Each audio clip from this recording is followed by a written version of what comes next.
Nu, ar tu esi pasiruošus? Jau jaudinuosi. Jau jaudinės? Taip. Jau vaisa? Taip. Geras, ne?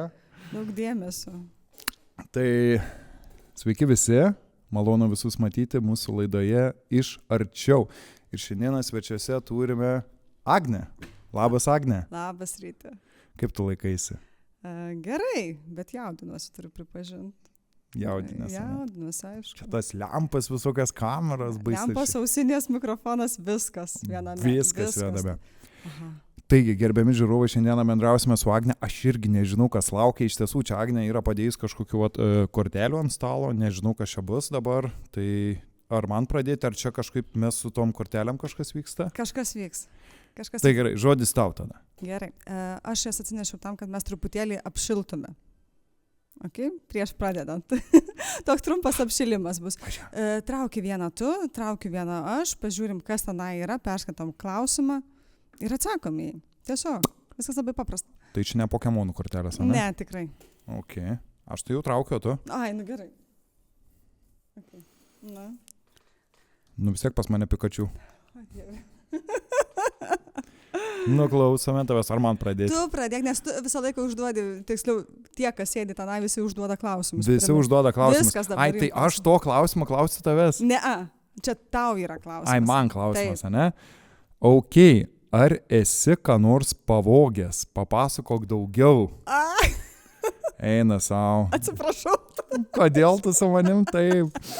Ne, iš tiesų, kai buvau vaikas, labai prie mano namų buvo toks turgelis ir ten būdavo tokių saldainių sudėta ir aš vaikas buvau, taip norėjau aš to saldainį ir aš taip gražiai praeidamas, capt vieną ir pasiėmiau taip į kišenę.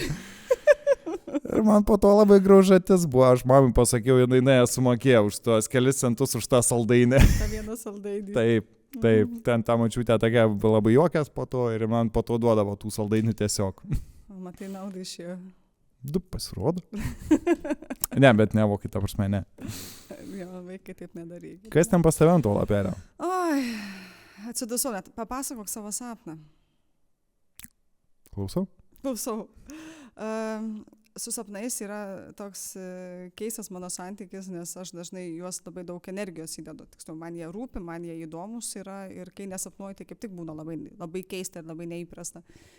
Tai vienas iš tokių stipresnių sapnų, jis nebuvo ten nei pats linksmiausias, nei koksai. Tiesiog dabar man jisai atėjo į galvą, toks, kai sapnuoju save kažkokiam tokiam uždaram pusiau sugriautam kambarį. Yra daug vandens, aš esu tarsi valtyje ir tame kambaryje yra visiškai tamsu ir ten vyksta audra vidury. Jo. Wow. Va toks mano prisiminimas. Dabar tiesiog šovė, žinau, jisai seniai buvo tas sapnas, bet jisai toks reikšmingas man, kad jisai užsilikęs yra. Nu pati prisidirbu šitų klausimų. Gerai, ačiū. O koks čia žaidimas? Čia ne žaidimas, čia yra kortelės ryšyje. Ryšyje. Taip, jas labai galima naudoti tiek pamokose, jeigu, tarkim, užsiėmimas kažkoks reikia, ir tiek ir konsultacijose. Nu, bent jau man, žinai, reikia. Ok. Nu, gerai. Reklama. Ryšyje. O kas autoris? Nepasakysiu, tikrai galėsi pasiskaityti paskui. Nu, duosiu žodžiu, jeigu reikės, duosiu. Gerai, ačiū labai. Taigi, grįžtame prie mūsų laidos iš arčiau. Turbūt kyla klausimas, kodėl aš čia, kodėl čia ne kažkas kitas. Tai šiandieną mūsų laidos vedėja pasijautė prastai ir negalėjo atvykti ir jinai labai nuoširdžiai atsiprašo, perduoda linkėjimus. Mes jai linkime pasveikti. Ir taip atsiradau aš kažkodėl čia. Dažniausiai būnu ten už kameros. Aš jau turiu keletą klausimų pasiruošęs. Galim pradėti? Galim. Gerai, Agne, ar galėtum save trumpai pristatyti, ką tu veiki per dienas? Kaip atrodo Agnės diena? Kaip atrodo mano diena? Tai aš pirmiausia atsikeliu. Žadintuvas, išspaudžiu citrinos, karštas vanduo, išgeriu. Čia mano pirmas darbas yra. Tada susiruošiu darbui, keliu vaikus, dažniausiai turiu 2 mažamečius vaikus, keliu į darželį, į mokyklą. Žodžiu, ruošiamės visi kartu dažniausiai, na ir ką, iškeliauju į darbą. Dirbu čia, Vyčio gimnazijoje, socialinė pedagogė ir dar paskui padirbus čia, dar dažniausiai keliauju į Vilniaus universitetą. Tenai dirbu bendruomenės gerovės skyriui, psichologijos konsultantė, tokios yra pareigos, tai žodžiu, tenai jau kaip psichoterapijos praktikė, tenai praktikuoju terapiją. Taip. Wow. Jo. Kiek daug viso, iš tiesų labai daug. Taigi, Agne, iš tiesų aš taip noriu suprasti, ne? Tu dirbi ir universitete, ir mokykloje, taip? Taip. Bet turbūt mums visiems labai įdomu, kodėl tu pasirinkai mokyklą. Taip, tai gal pradėsiu nuo to, kad mano išsilavinimas apskritai yra socialinė darbuotoja. Aš dirbau su socialinės rizikos šeimom. Šeimom, kurios patiria kažkokią riziką. Ir ten man truputėlį pritrūko tiesioginio kontakto su vaikais, nes ten darbas viskas ir vyksta apie vaikus, apie vaiko teisės, apie vaiko teisų apsaugą. Ir man to paties kontakto su vaikais jau labai labai stipriai trūko ir dėl to mano truputį fokusas pasikreipė ir aš tiesiog, atsirado man tas tikslas ateiti dirbti į mokyklą, nes supratau, kad čia bus daugiau to kontakto tiesioginio su vaikais, su mokiniais ir čia galėsiu save realizuoti. Kitas svarbus momentas, iššūkiai. Visą laiką jų pas mane buvo, aš juos pati savo sukuriu, greičiausiai be jų negaliu gyventi ir toks gaunasi toks natūralus mano gyvenimo palydovas, tai iššūkiai. Tai galima sakyti, kad ir jų vedina, aš irgi čia atėjau, nes be abejo mokyklų darbas yra didžiulis iššūkis, visiškai. Gerai. Kai tu pradėjai čia dirbti, tu čia jau dirbi kiek jau metai su trupučiu? Pernai pradėjau.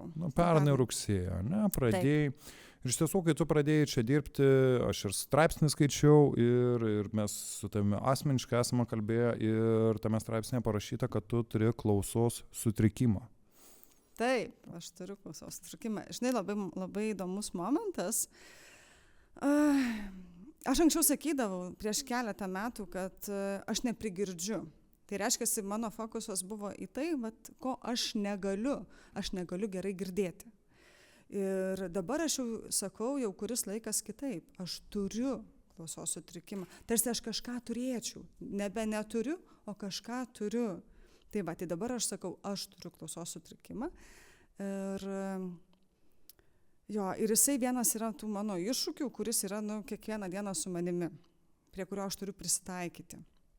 Tai aš neprigirdžiu nuo vaikystės, mano klausa silpna, aš pavyzdžiui kalbėdavo kažkas šitiek iš toliau, aš jau to žmogaus negalėdavau girdėti. Girdžiu, kad šneka, bet nebesuprantu ką. Labai panašiai būtų, jeigu tau kažkas kalbėtų japonų kalbą. Nemoki japonų? Ne. Tai būtų panašiai, jeigu tau kažkas japoniškai kalbėtų ir tu nieko nesupranti. Tai panašiai yra taip, kalba žmogus lietuviškai, bet aš nieko nesuprantu, ypatingai jeigu dar toliau kažkas kalba. Arba grupė žmonių kalbasi irgi, aš nebegaliu dalyvauti. Tai visą gyvenimą mokykloje tai buvo dar pakankamai įprasta ir paprasta prisitaikyti, bet vėliau pažiūrėjau, kad praktiškai neįmanoma. Ir suaugusi jau gerokai, tada pradėjau klausos aparatus nešioti, tai man labai labai stipriai palengvino gyvenimą. Tai pavyzdžiui, dabar irgi po šitom ausinėm aš turiu pirmiausia klausos aparatus ir per juos girdžiu tada viską. Wow, iš tiesų daug visko. O su kokiais iššūkiais susiduri čia dabar mokykloje? Būtent dėl klausos aparatų nešiojimo, pavyzdžiui. Vienas iš tų dalykų buvo, pernai metais aš dar dirbau mokytoja, ne tik socialinė pedagogė, aš dar dėsčiau gyvenimo įgūdžius, vėliau dar ta ekonomikos dar buvo dar tas laikotarpis. Ir sudėtingiausia būdavo man pamokose išgirsti žmonės, kai jie kalba, pamatyti, kas kalba, iš kurios vietos kalba, nes dažniausiai nėra to, kad pakelia ranką ir tik tada kalba, būdavo iš vietos tiesiog šneka ir man reikia laiko susigaudyti, iš kur tas garsas sklinda, nes iš kur sklinda garsai, jau čia sudėtinga. Kitas dalykas, triukšmo labai daug per pertraukas. Labai sunku tame išbūti, nes, pavyzdžiui, aparatas, jisai pagarsina ne tik tai, ką tu kalbi, ar ne, bet ir visą triukšmą aplinkui, visus garselius, prisilietimus prie stalo, čiažesius, čepsėjimus, absoliučiai viską. Tai žodžiu, viskas būna tada pagarsinta, o aš triukšmą ir taip neblogai girdėjau palyginus, tik tai kalbinis tas diapazonas buvo sudėtingesnis. Tai čia tokie pagrindiniai dalykai ir Aš dabar atsimenu, kaip tik buvo pernai metais buvau ir kalbėjau su tavim apie tai, kai eidavau į pamokas, man būdavo tas iššūkis šiek tiek, aš negirdžiu, aš persiklausiu vaikų ir vėl, kartais būdavo, kad net 3 kartus, pavyzdžiui, turiu klausti, žmonėm nusibosta, kai perklausinėjai, ar ne, tikrai.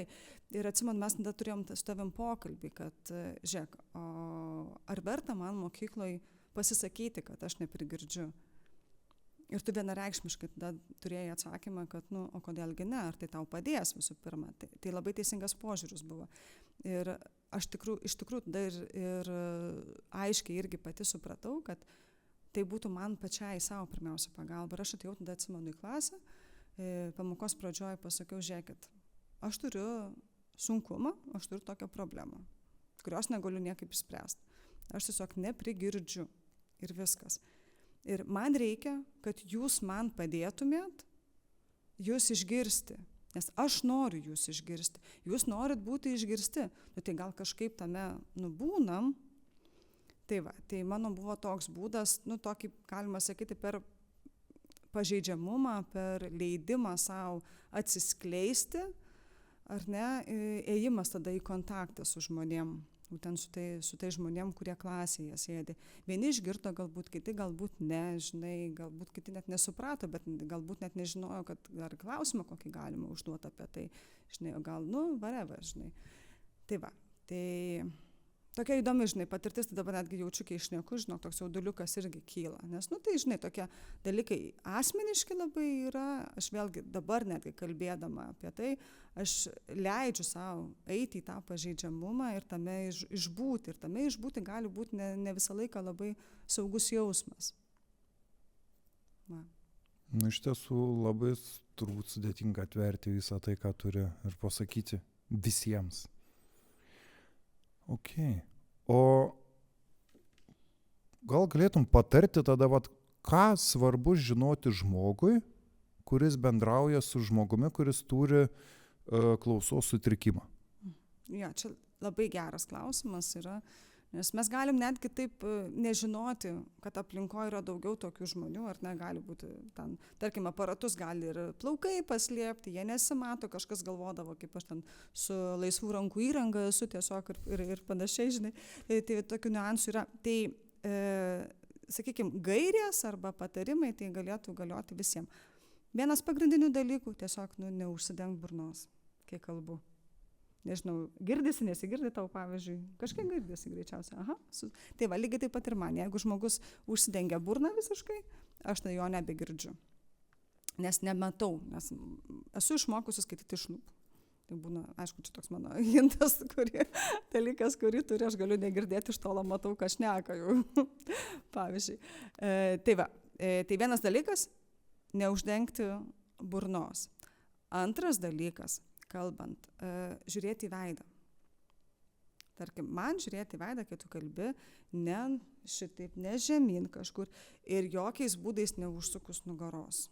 Kas labai labai dažnai pasitaiko, mes tiesiog įpratę esam judėti, daryti savo dalykus, kol kalbam, bet va to reikėtų iš tikrųjų vengti. Ir toks, sakyčiau, trečias dalykas, labai labai svarbus, kai žmogus tavęs perklausia, pasistengti nesipiktinti ir nereaguoti asmeniškai, nepriimti to asmeniškai jokiais būdais. Nes jeigu žmogus tikslinasi, klausia, prašo pakartoti, vadinasi, neišgirdo, tikrai tiesiog neišgirdo. Ir galima tą pakartoti. Viskas, tai tokie 3 pagrindiniai dalykai greičiausiai. Neuždengti burnos, neužsisukti, o žiūrėti tiesiai žmogų, ar ne, akis į akį, kontaktą palaikyti. Ir paprašus pakartoti, tai ir padaryti, nepriimti asmeniškai. Bet tokie 3. Ačiū tau labai, Agne, manau, tikrai bus daugeliu žmonių naudinga šitą informaciją, ką tu ką tik pasidalinai. Ir ačiū, kad atsivėriai, kad pasakei, kas vyksta, kaip tu jautiesi ir ką tu turi ir su kuo tu atėjai šiandieną pas mus. Tai ir aš turiu dar 2 klausimus. Tai yra tradiciniai mūsų šio pasisėdėjimo klausimai ir pirmas iš jų būtų, Agne, kas yra tavo autoritetas? O, čia sunkus klausimas yra. Labai, tikrai sunkus klausimas, nes autoritetas gali būti konkretus žmogus, gali būti kūrinys, gali būti kūrinio veikėjas kažkoks, gali būti netgi idėja tam tikra kaip autoritetas. Bet aš jį turiu, iš tikrųjų, tai yra konkretus žmogus, tai yra mano psichoterapeutė. Jinai mane atvedė ne tik į tokį, sakyčiau, paaugusį sąmoningumą, bet kartu jinai mane atvedė į geštalto psichoterapiją, nes dabar aš esu geštalto psichoterapijos praktikė, aš jau konsultuoju kitus žmonės terapiškai ir būtent tas žmogus su savo požiūriu, su savo darbu, su savo santykio kūrimu, jisai ir atvedė mane iš tą kelią, dėl to tai yra mano autoritetas ir tiesiog aš jai labai dėkinga jaučiuosi. Ačiū tau ir ačiū tavo autoritetui, kad jis tave atvedė. Perduok linkėjimus. Ir paskutinis būtų klausimas, kokia yra tavo pati didžiausia svajonė? O, dievuliau. Taip. Apie svajonę sakau, tai kai yra svajonės, dažnai mes jas verčiam į tikslus, ar ne, kai jos yra tokios praktiškos labai. Tarkim, aš tą nežinau, noriu tebūnie gero automobilio, tai mano tampa tikslu ir aš to tikslo sistemingai tada siekiu. Tai vienas iš tų tikslų mano, pavyzdžiui, asmeninių yra kada nors gyventi sodyboje, kažkur prie vandens telkinio ir ryte atsikelt, eit basom kojom per žolę. Čia toks ir svajonė, ir tikslas viename, bet jeigu taip apskritai paėmus, sakykime, visą gyvenimą, tai turbūt išlikti savo autentiškume.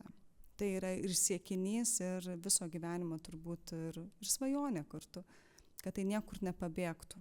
Nes aš žinau iš patirties, kaip galima greitai prarasti savo autentiškumą, kažkur kitur nueiti, ne ten, kur iš tikrųjų turėtum eiti. Ir ne. Aišku, viskas yra patirtys, viskas yra ok, bet mano siekinys ir būtų iš tikrųjų išlikti savo autentiškume.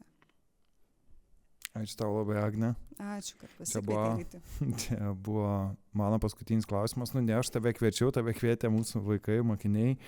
Ir ačiū, kad radai laiko šitame greitai besisukančiame pasaulyje, kur visi lekia ir tu radai šią akimirką atsisėsti čia, ramiai, įkvėpti, iškvėpti ir pasidalinti savo istoriją, kuri iš tiesų turi savo iššūkių, turi savo džiaugsmų.